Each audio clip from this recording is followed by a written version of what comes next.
Olá, esse é o Fala Fisco, o podcast do Sindicato dos Fazendários do Ceará, Sintaf, espaço onde a gente fala de administração pública, economia, justiça fiscal, a gente fala do Ceará, da cultura da gente e quando a vida pede também falamos de cuidado e proteção. Lembrete, inscreva-se no nosso canal, curta o episódio, comente o que achou, compartilhe com os colegas e ative o sininho para não perder nenhuma conversa importante.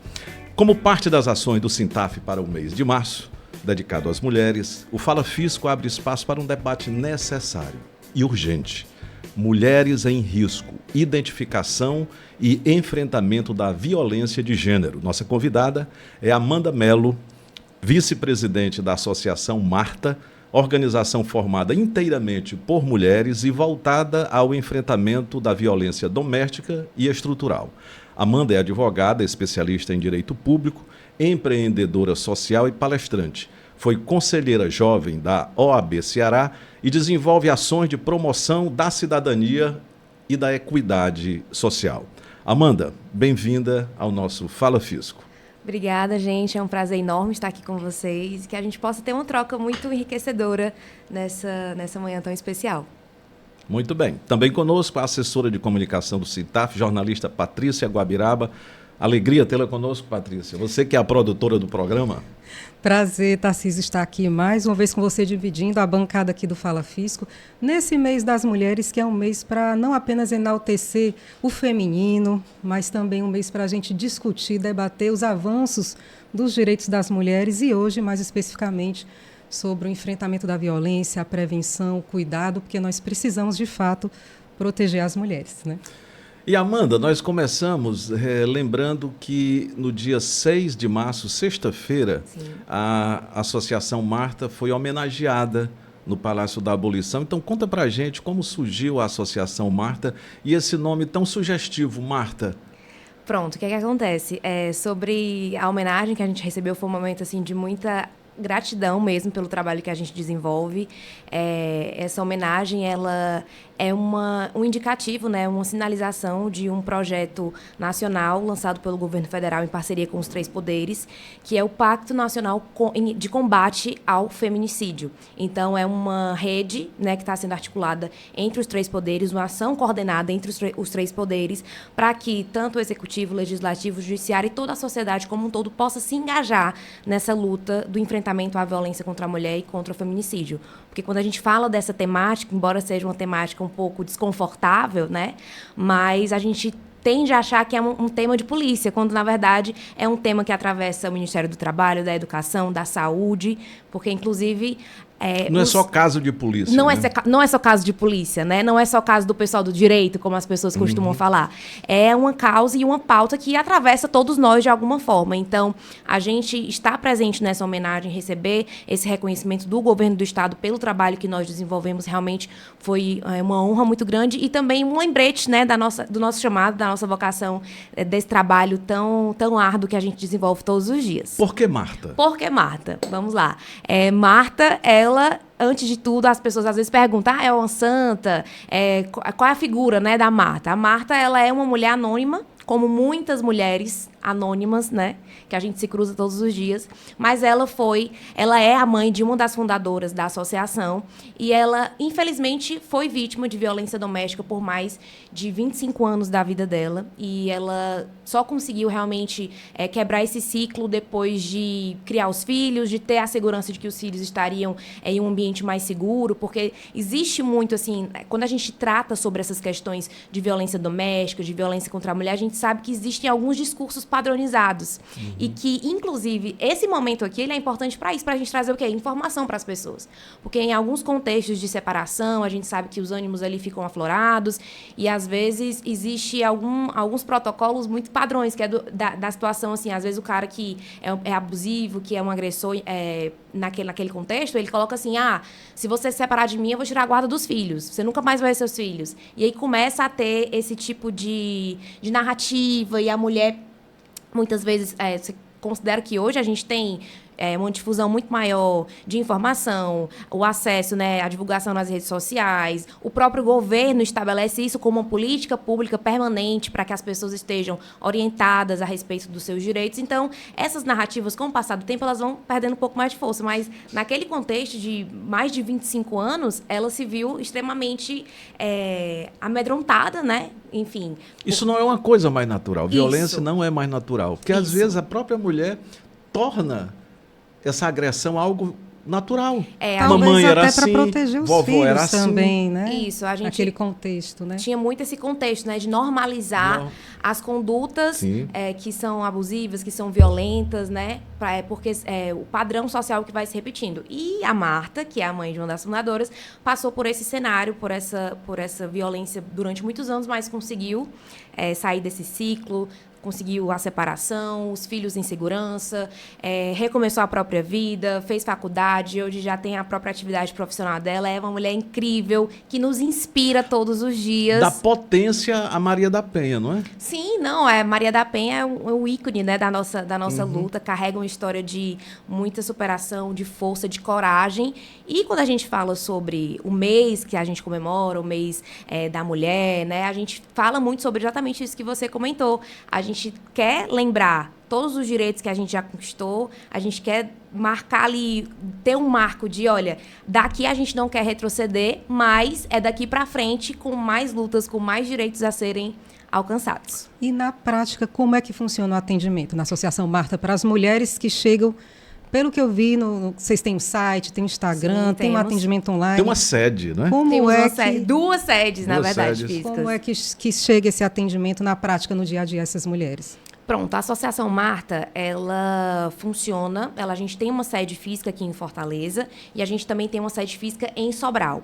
Então, o nosso sonho, o nosso desejo sempre foi interiorizar a associação, porque a gente sabe que quanto mais distante os municípios, as localidades, mais difícil é das redes de apoio chegarem. Então, a associação foi fundada no período ali, logo quando começou, pouco tempo depois que começou a pandemia, porque a gente percebeu que as mulheres elas estavam presas com os seus agressores em casa.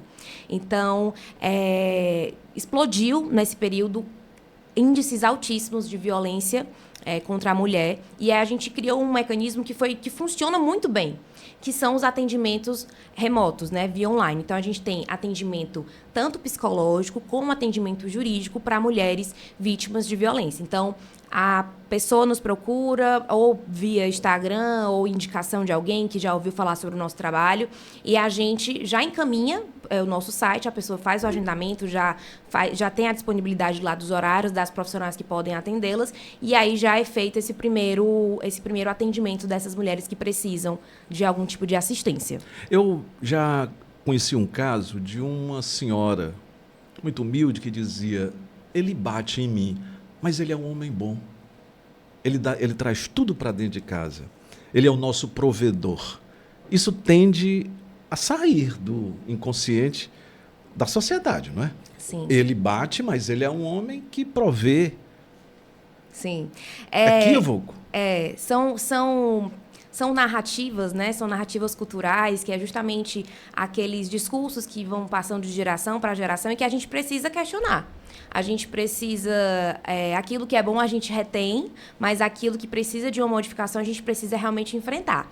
E quando a gente fala sobre violência contra a mulher, violência doméstica, é interessante, eu gosto muito de trazer esse exercício, porque a gente sabe que os índices são alarmantes, a gente sabe que, como as pessoas costumam falar... Patrícia trouxe dados. Sim. Daqui a pouco a gente mostra aí. Perfeito, Patrícia. E a gente costuma colocar para o outro, tal pessoa é violenta, tal pessoa é machista, tal pessoa tem um comportamento abusivo. E às vezes a gente não reflete no sentido de... Porque assim, essa questão da violência contra a mulher é uma questão estrutural. A gente fala sobre o chamado machismo estrutural, que passa por toda a forma que a gente se constrói, na forma que a gente educa as nossas crianças, na forma que a gente se posiciona. Então, ele está presente de uma forma muito violenta, em frases, em condutas como essa, mas ele também está presente em pequenas ações, em pequenas omissões. Então, a gente realmente precisa trazer essa reflexão que... esse discurso final da senhora que acredita que porque o marido é um provedor, ele é um bom homem, ele também se embasa a partir de outras reproduções que a gente faz de forma inconsciente. Então, é um exercício que, inclusive, nós mulheres também precisamos fazer, porque nós também reproduzimos e reforçamos muitos estereótipos de gênero, estereótipos desse machismo que realmente acaba dizimando a vida de muitas mulheres, porque ele se reproduz de uma forma totalmente deturpada, né? Pois é, e nós temos aí dados, pediria para a produção colocar os dados aí no nosso monitor, Amanda, porque assim, o que nós temos visto é que apesar dos avanços na legislação, Maria da Penha vai para 20 anos, né? Sim, exatamente, 20 anos. E delegacias da mulher e todo o equipamento, né, público a favor dessa violência contra a mulher, mas os dados realmente têm sido cada vez mais alarmantes, como você falou. Dados recentes do Fórum Brasileiro de Segurança dão conta aqui dos feminicídios no Brasil. 1.568 mulheres foram vítimas de feminicídio no Brasil em 2025. Houve um aumento de 4,7% em relação ao ano anterior. E nos últimos 5 anos, o crescimento foi de 14,5% nesses registros. E nós temos também os dados aqui do Ceará. Queria passar para o próximo slide aí para a gente ver também dados do Fórum Brasileiro de Segurança. O Ceará é o 4º estado com maior crescimento de feminicídios no país. O estado teve um aumento entre 2021 e 2025 de 49,3% nesses casos. Só no ano passado, 47 casos de feminicídio.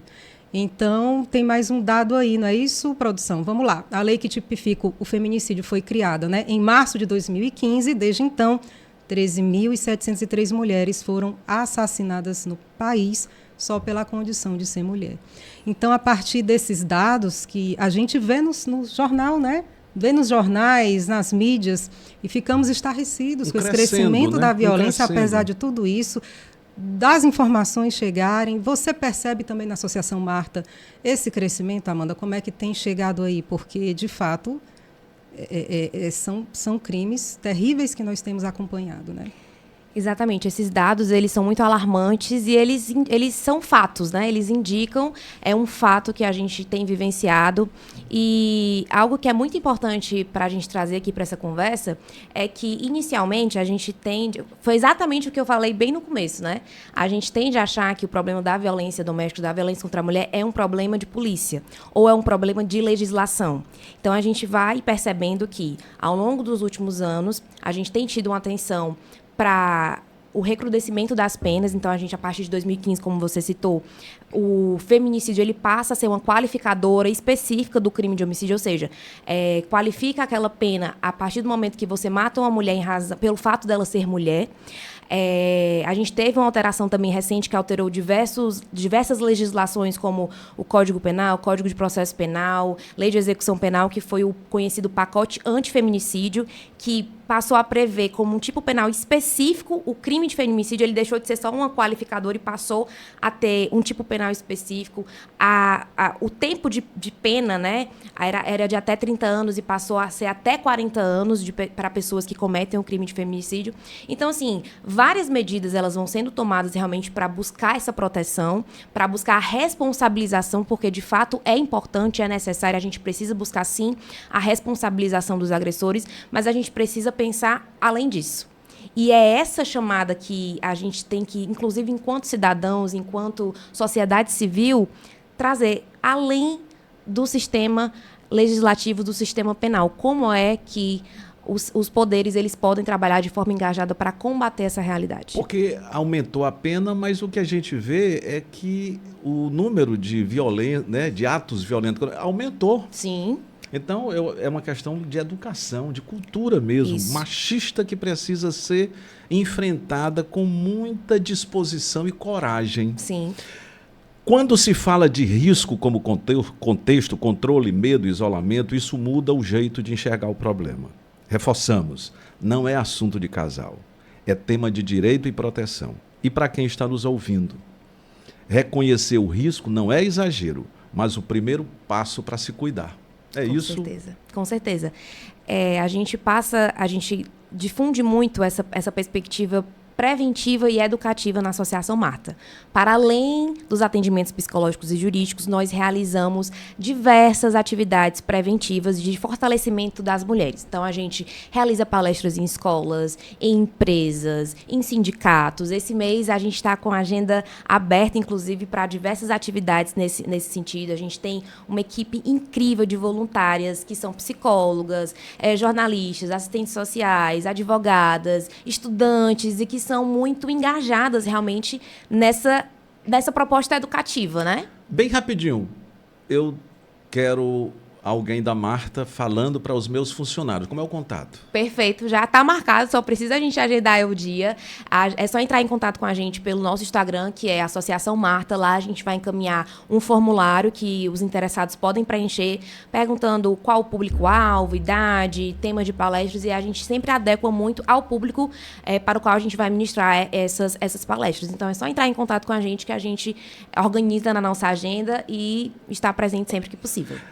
Quais são os casos mais recorrentes em que a Associação Marta é buscada? Lembrando que não é só agressão física. Sim.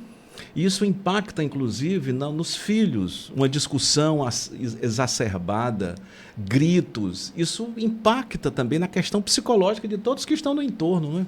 Já que a gente estava aqui falando de dados, né? A gente tem alguns indicativos, dados oficiais que indicam, né, as situações de violência no Brasil.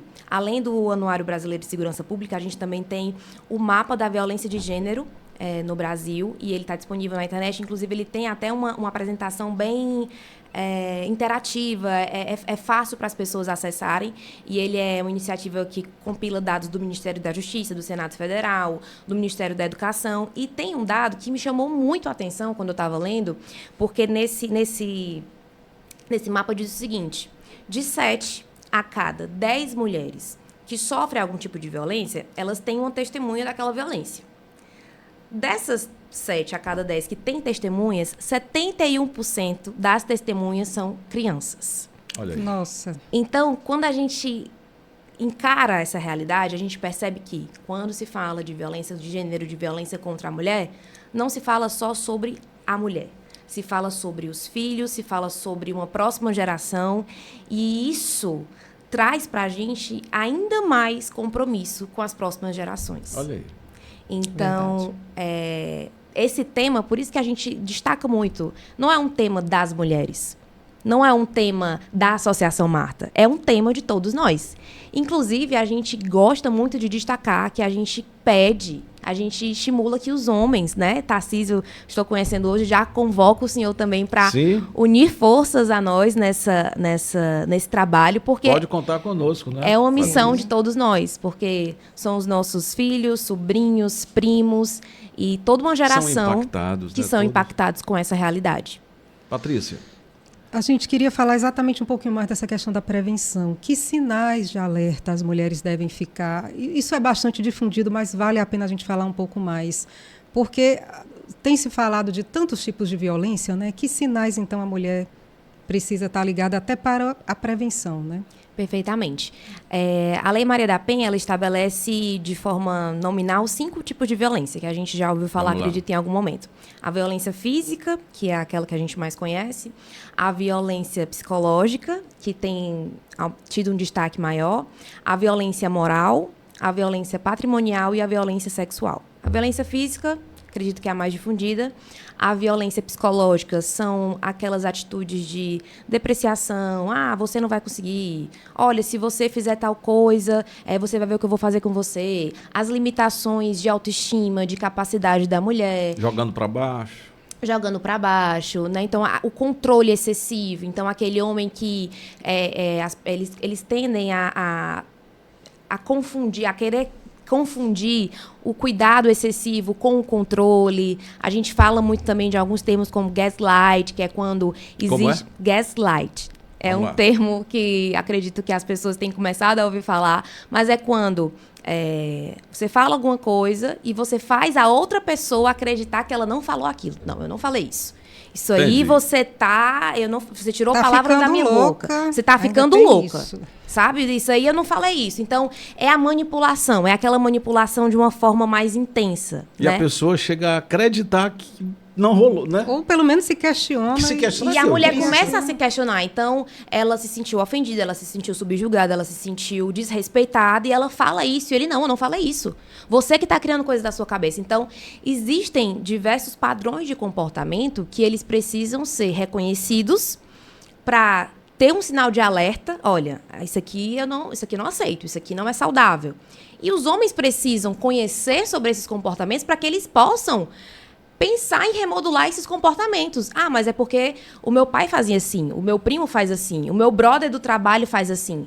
Mas comigo, a partir de agora, que eu tenho esse entendimento, eu não vou reproduzir. Ou seja, não basta, não é demonizar o homem, é alertá-lo. Ei, peraí, por aí não, meu amigo. Isso aí foi feito lá atrás. Aqui não. Acorda o homem nessa perspectiva também. Sim. A Marta está preocupada em que mudar o homem velho por um homem novo a partir da instrução, da cultura. Sim, dessa paz.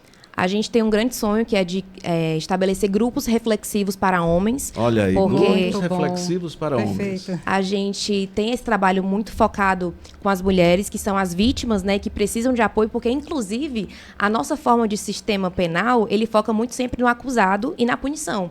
E as vítimas, elas são deixadas de lado. Então, hoje é que a gente está realmente pensando mais em fortalecer as redes de apoio, de fortalecer o cuidado, a assistência social a essas vítimas. Diversas leis foram criadas, a gente tem incentivos como auxílio aluguel, CNH gratuita, que é uma lei de Fortaleza, né, que foi já promulgada para CNH gratuita para mulheres vítimas de violência. Então, existem diversos incentivos para a proteção das mulheres e das vítimas, mas a gente tem que fazer isso aqui e lembrar que os agressores, os abusadores, eles continuam reproduzindo padrões de comportamento que precisam ser remodulados, né? Remodulados, né? Sim. Patrícia. Soube também, até no Instagram de vocês, sobre violência vicária, que a gente vê também algumas notícias no jornal, mas esse nome talvez não seja conhecido muito das pessoas. O que é violência vicária? Como é que se atinge, né, a mulher através desse problema? A violência vicária, ela é uma violência que tem se tornado cada vez mais comum e cada vez mais perceptível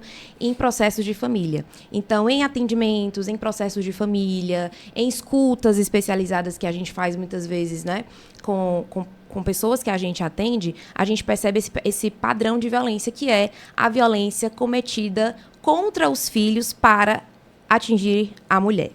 Um caso que saiu recente, que acredito que chocou todo o Brasil, foi de uma situação envolvendo um casal onde o marido supostamente não aceitou o fim da relação e... matou as crianças. Isso, matou os filhos e depois tirou a própria vida. E esse é um clássico caso, né, muito grave de violência vicária.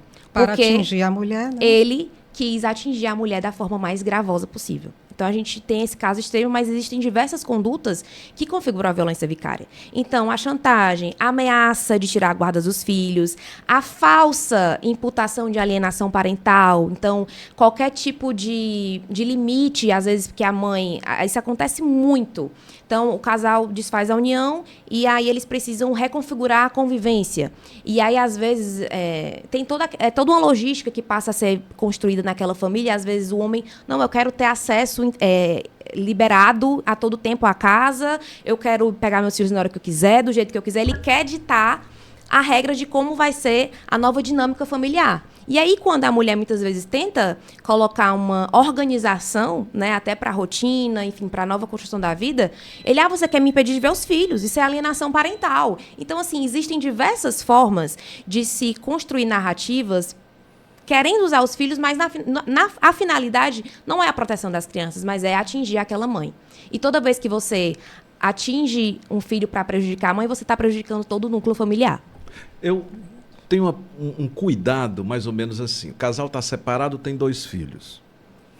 Os 2 meninos passam 3 dias com a mãe, 3 dias com o pai. Nessa transição entre estar com a mãe e com o pai, eles sempre que retornam para um ou para outro, vêm com pensamentos diferentes.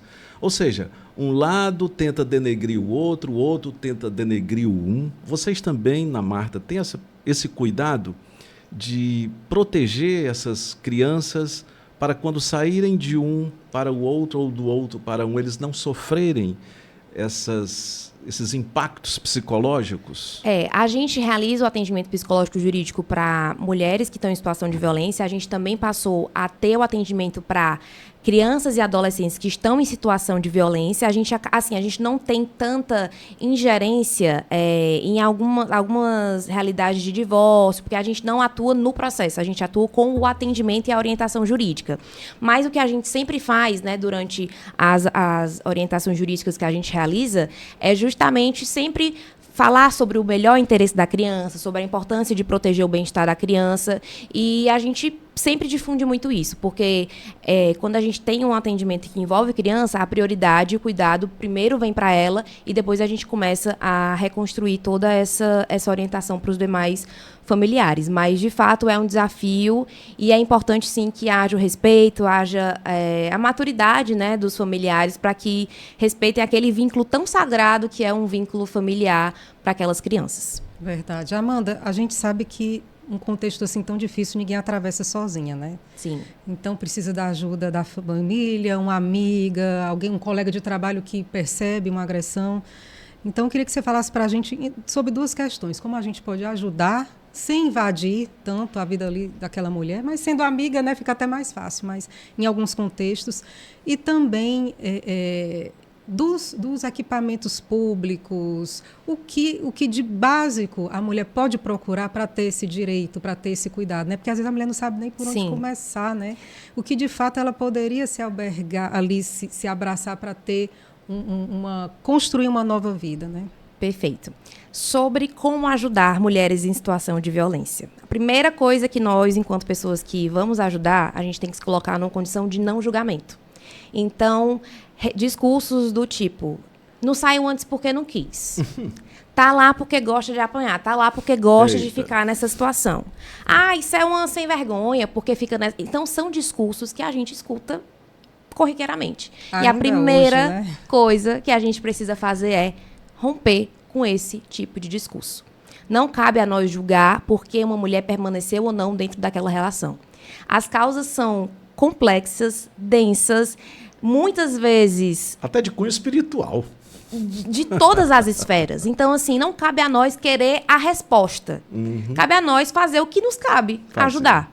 Então, demonstrar apoio, acolhimento, empatia, não questionar muito aquela mulher sobre a escolha de permanecer ou não. Se você ajudar e ela decidir voltar com aquela pessoa... viu? Sem julgamento. Sem Estamos aqui para julgamento. ajudar.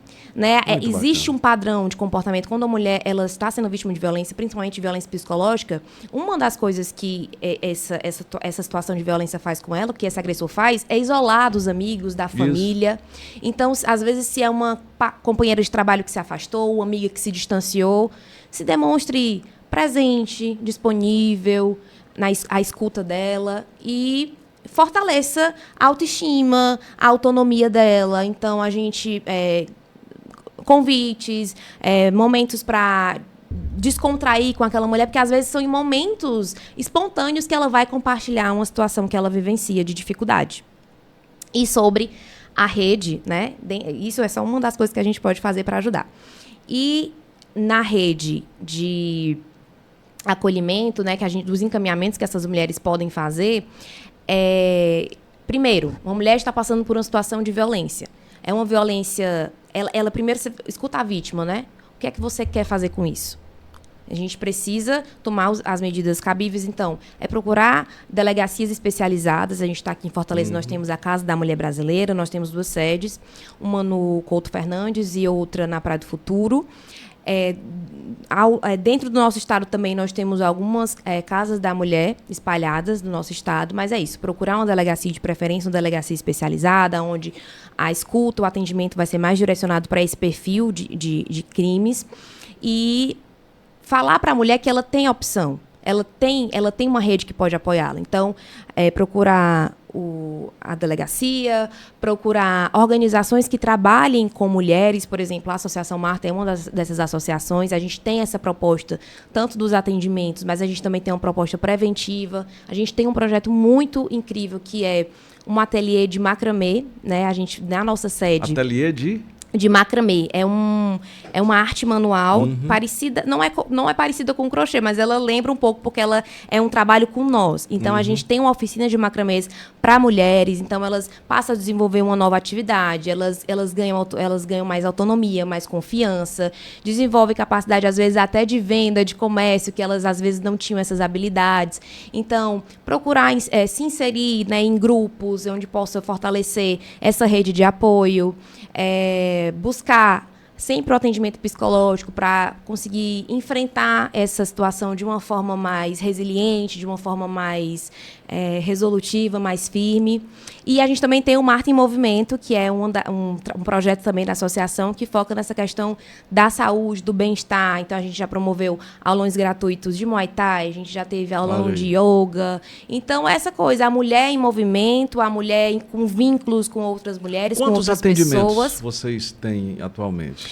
Pronto, a gente fez um levantamento do ano passado, então, do segundo semestre do ano passado, nós realizamos mais de 177 sessões de atendimentos psicológicos, e totalizando foram mais de 30 mulheres atendidas só no segundo semestre com atendimentos psicológicos, mais de 40 atendimentos jurídicos, né? Mais de 6 encaminhamentos e atendimentos psiquiátricos para mulheres.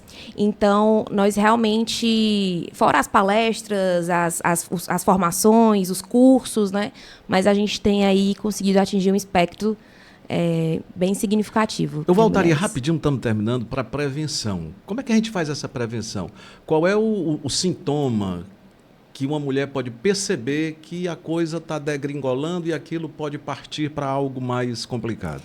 Primeiro, buscar sempre conhecer sobre os seus direitos. A educação em direitos ela é extremamente importante para todos e para as mulheres principalmente. Uma mulher conhecedora dos seus direitos, ela vai saber impor seus limites, ela vai saber até onde determinada pessoa pode ir ou não. Mas percebeu comportamentos mais agressivos, como quebrar um copo, quebrar um objeto, dar um empurrão, um grito, um saculejo. Isso é um tipo de violência, é uma violência física, e isso não pode ser... Acendeu o sinal amarelo. Né? Acendeu um sinal vermelho. Para mim, esse aí já é sinal vermelho de não tem muito o que conversar aqui, não. Não tem que contemporizar. Distanciamento dos grupos de amigos, proibir que a mulher saia, proibir que a mulher tenha um ciclo social, proibir que a mulher desenvolva uma atividade profissional, um tipo... Era muito comum isso antigamente, né? Sim. Proibir a atividade mulher tem que estar em casa, não tem que estar na rua, eu lhe sustento, tudo que você precisa eu lhe dou, né? Então, comportamentos que tolhem a autonomia da mulher, comentários que muitas vezes começam com brincadeiras. A mulher se arruma toda, vai sair. Ave Maria, vai pra onde desse jeito? Tá muito esparafatosa, tá muito, sabe? Então, aqueles comentáriozinhos que vão sendo brincadeirinhas, mas que eles têm uma conotação desrespeitosa. A mulher tem que estar atenta. Isso. A esses sinais, né? Controlar o dinheiro da mulher, né? Aquela coisa de controlar cada gasto, controlar cada movimentação. Tem mulheres, tem homens, né, que detêm, a mulher coloca na mão dele ali, porque a mulher... senso comum, não, a mulher não sabe gerenciar dinheiro. Então, eu sou o esposo, eu tenho que gerenciar todo o dinheiro da casa porque ela não vai saber gerenciar. Então, não sabe? Vamos estudar sobre economia, vamos estudar sobre gestão doméstica, vamos estudar para a gente desmistificar esses discursos que nos enfraquecem. Enfraquece a nossa autonomia, enfraquece a nossa segurança, né? Então, outro tipo de violência também que é importante a gente falar, a violência sexual. Não é o fato de uma mulher ser casada ou ter um relacionamento amoroso com determinada pessoa que ela precisa estar sempre disponível, que ela precisa estar sempre atendendo aos desejos daquele outro parceiro, né? Então, a violência sexual... Existe o estupro marital. E muitas vezes a gente não fala disso, porque é desconfortável, porque é incômodo, mas a gente já teve contato com esse tipo de conduta, né? Então, são muitos sinais de alerta, mas que a gente precisa que as mulheres estejam conscientes, e os homens também, para que não reproduzam esses padrões, para que as pessoas passem a educar os seus filhos de uma forma mais responsável, mais consciente. Né? Muitas vezes... Humana. A gente cria as meninas para serem... fortes, mas ao mesmo tempo sensíveis, né? E o homem não. O homem você não pode chorar, você não pode... Homem não faz isso não é coisa de homem. E a gente tem uma geração de homens que não sabe regular suas emoções, não sabe expressar os seus sentimentos, não sabe controlar os seus impulsos. E isso vem muito da forma que a gente cria os nossos meninos também.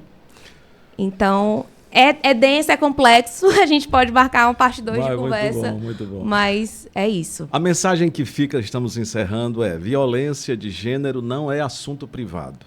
É violência de direitos e ameaça à vida. Identificar sinais, acreditar na palavra da mulher, orientar com cuidado e fortalecer a rede de proteção pode ser o que separa o risco da possibilidade de recomeço. No Dia Internacional da Mulher, a gente não fala só de homenagem, fala de proteção, justiça e responsabilidade coletiva. Nossos agradecimentos, Amanda Mello, pela presença, suas palavras finais. Muito bom tê-la aqui conosco. Muito obrigada, foi um prazer imenso estar aqui com vocês e que nós possamos dar as mãos para difundir essa rede de força, de encorajamento e de proteção às mulheres. Patrícia, obrigado por sua participação. Foi uma conversa ótima, né? A Amanda falou da questão dos limites, que as mulheres precisam refletir sobre isso, saber estabelecer o atendimento psicológico, com certeza ajuda muito. É indispensável. É fundamental. Sim. E com todo esse conhecimento, a gente espera, então, né, Tarcísio, ajudar as mulheres, então, a esse fortalecimento, porque assim elas são capazes de transformar, nós somos capazes de transformar realidades, né? A opção, né? As saídas. A saída, com Procurem certeza. a Associação Marta e lá a gente vai encontrar saídas, soluções, respostas adequadas para que essa violência de gênero ela acabe um dia. Esse é o nosso sonho. Chegamos ao fim. Se você curtiu esse episódio, não esquece de curtir, comentar, compartilhar, ativar o sininho para receber novos episódios. Nos encontramos no próximo episódio do Fala Fisco, podcast do Sintaf. Até lá.